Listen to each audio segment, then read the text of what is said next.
जय श्री श्याम। हारे के सहारे शीश के दानी हमारे श्याम प्यारे के सभी भक्तों और प्रेमी जनों का खाटू कहानी पर एक बार फिर से पूरे हृदय से स्वागत है। हर वर्ष कार्तिक मास के शुक्ल पक्ष की एकादशी तिथि का हम सब बेसब्री से इंतजार करते हैं। यह कोई साधारण दिन नहीं है, ये हमारे बाबा का जन्मोत्सव है, हमारे श्याम का जन्मदिन है। यह उत्सव का दिन है, आनंद का दिन है और नाचने गाने का दिन है। पर क्या हमने कभी यह सोचा है कि इस उत्सव के पीछे एक बहुत गहरा आध्यात्मिक रहस्य भी छिपा है? ये दिन केवल बाबा का जन्मदिन मनाने का ही नहीं, बल्कि ये दिन हमारे अपने जीवन के सबसे बड़े संकटों से मुक्ति पाने का भी सबसे बड़ा दिन है। और वो संकट है कर्ज। आज का हमारा शीर्षक है कर्ज मुक्ति का सबसे बड़ा दिन, खाटू श्याम जन्मोत्सव। ये कैसे संभव है? एक जन्मदिन जो उत्सव का प्रतीक है, वह कर्ज मुक्ति यानी ऋण से मुक्ति का दिन कैसे हो सकता है? आज हम इसी गहरे रहस्य को समझने का प्रयास करेंगे। हम जानेंगे कि बाबा का ये जन्मोत्सव एक ऐसा दिव्य मुहूर्त क्यों है जब आप अपने केवल धन के कर्ज से ही नहीं, बल्कि अपने कर्मों के कर्ज से और अपनी चिंताओं के कर्ज से भी मुक्त हो सकते हैं। और हम उन 3 दिव्य संकल्पों को जानेंगे जिन्हें इस एक दिन करने मात्र से आपके जीवन में समृद्धि के बंद रास्ते खुल सकते हैं। अध्याय 1, जन्मोत्सव का महासिद्धांत। जब लगदातार स्वयं लुटाता है, सबसे पहले ये समझिए कि ये दिन इतना शक्तिशाली क्यों है। कल्पना कीजिए, आपके घर में आपके पिता का या आपके बच्चे का जन्मदिन है। उस दिन आपका हृदय कैसा होता है? वो आनंद और उदारता से भरा होता है। उस दिन यदि कोई आपसे कुछ मांग ले तो आप उसे खाली हाथ नहीं लौटाते। उस दिन आप प्रसन्न हैं, आप देने के भाव में हैं।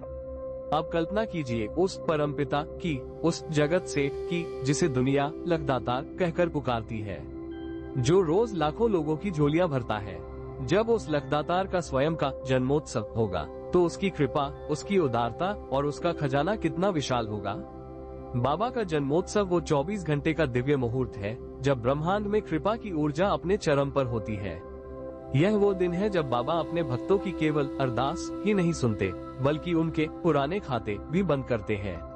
वो कहते हैं, आज मेरा जन्मदिन है, आज तू खुशी मना। अपने सारे दुख, अपनी सारी चिंताएं और अपना सारा कर्ज मुझे उपहार में दे दे और मुझसे केवल मेरा आशीर्वाद ले जा। ये कर्ज मुक्ति का दिन इसलिए है क्योंकि इस दिन दाता अपनी सर्वोच्च प्रसन्नता की अवस्था में होता है। पर इस कृपा को पाने के लिए हमें 3 विशेष अर्पण करने होते हैं। अध्याय 2, पहला अर्पण, अहंकार के कर्ज की मुक्ति। हमारा सबसे पहला और सबसे गहरा कर्ज धन का नहीं, हमारे अहंकार का है। हम सब मैं के कर्ज तले दबे हैं। यह व्यापार मैंने खड़ा किया, ये सफलता मुझे मिली, ये परिवार मैं चला रहा हूँ। और जब हम डूबने लगते हैं तब भी हम यही कहते हैं, मैं डूब रहा हूँ। जब तक ये मैं जिंदा है, हम बाबा के हो ही नहीं सकते। खाटू धाम का सिद्धांत मैं का नहीं, तू का है। मेरा आपकी कृपा से सब काम हो रहा है, करते हो तुम कन्हैया, मेरा नाम हो रहा है। तो कर्ज मुक्ति की पहली और सबसे महत्वपूर्ण शर्त जो बाबा इस जन्मोत्सव पर मांगते हैं, वो है आपके अहंकार की आहुति। इस जन्मोत्सव पर आपका पहला संकल्प ये होना चाहिए कि आप बाबा के सामने मालिक बनकर नहीं, सेवक बनकर जाएंगे।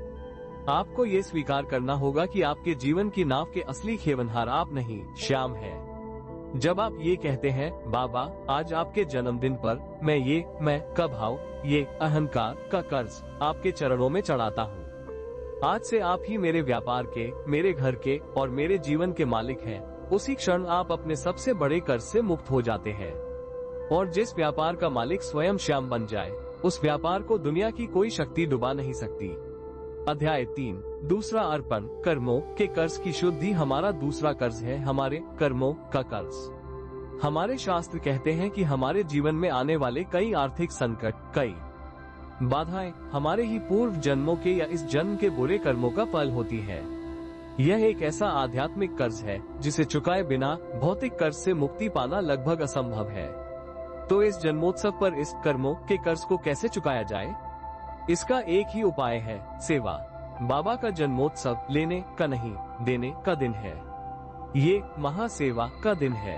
इस दिन आप अपने स्वार्थ के लिए नहीं, बल्कि बाबा की प्रसन्नता के लिए कोई कर्म करें। इस दिन अपने हाथ से किसी भूखे को भोजन कराएं। ये नर सेवा, नारायण सेवा है। किसी गौशाला में जाकर अपने हाथों से गायों को चारा खिलाएं। बाबा श्याम को गोपाल का ही स्वरूप माना जाता है। गौ सेवा से वो अत्यंत प्रसन्न होते हैं। किसी प्यासे को जल पिला दें या बाबा के किसी थके हुए भक्त की ही सेवा कर दें। जब आप बाबा के जन्मोत्सव के शुभ मुहूर्त पर निस्वार्थ भाव से सेवा का पुण्य करते हैं तो ये पुण्य एक अग्नि की तरह काम करता है जो आपके कर्मों के कर्ज के पुराने बही खातों को जलाकर भस्म कर देता है। धन के कर्ज से मुक्ति पाने के लिए पहले कर्म के कर्ज से मुक्त होना जरूरी है और बाबा का जन्मोत्सव सेवा द्वारा ये शुद्धि करने का सबसे बड़ा अवसर है। अध्याय 4 तीसरा अर्पण चिंता के कर्ज का विसर्जन। पहला कर्ज अहंकार का था, दूसरा कर्म का, पर तीसरा कर्ज वह है जो हमें हर रोज भीतर ही भीतर खाता है, ये है चिंता का कर्ज। हो सकता है आपके सिर पर लाखों का कर्ज हो, पर वह लाखों का कर्ज आपको उतना परेशान नहीं करता जितनी उस कर्ज की चिंता करती है। चिंता वो ब्याज है जो आप हर सेकंड चुका रहे हैं। बाबा का नाम है हारे का सहारा। वो आपकी समस्या का समाधान तब तक नहीं कर सकते जब तक आप उस समस्या को खुद पकड़े बैठे हैं।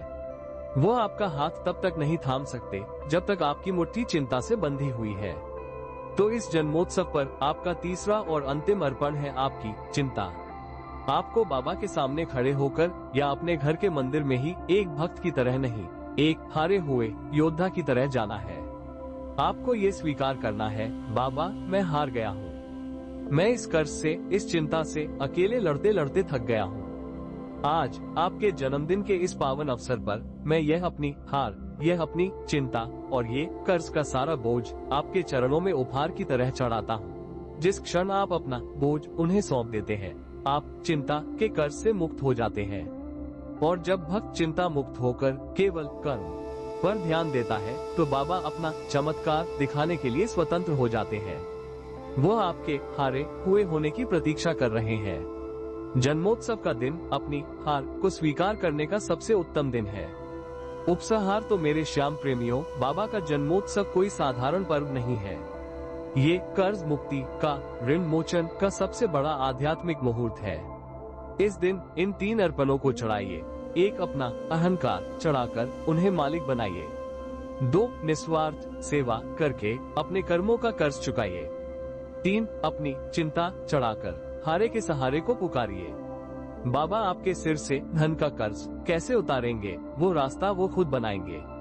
हो सकता है वो आपका व्यापार चला दे, हो सकता है वो आपको कोई नया अवसर दे दे, या हो सकता है वो आपको संतोष का ऐसा धन दे दे जिसके आगे दुनिया का हर कर्ज छोटा पड़ जाए। पर यह निश्चित है कि यदि आपने इस एक दिन सच्चे भाव से ये 3 अर्पण कर दिए तो आप कर्ज के भय से मुक्त अवश्य हो जाएंगे। और जहाँ भय नहीं वहाँ श्याम है। तो क्या आप इस जन्मोत्सव पर अपने जीवन के सारे कर्ज बाबा को सौंपने के लिए तैयार हैं? यदि हाँ, तो पूरे विश्वास और भाव से कमेंट्स में लिखिए, बाबा आज से मैं कर्ज मुक्त हूँ। श्याम भक्ति की इस आनंदमयी यात्रा में हमारे साथ बने रहने के लिए खाटू कहानी से जुड़े रहें। बोलिए श्याम प्यारे के जन्मोत्सव की जय, बोलिए लखदातार की जय।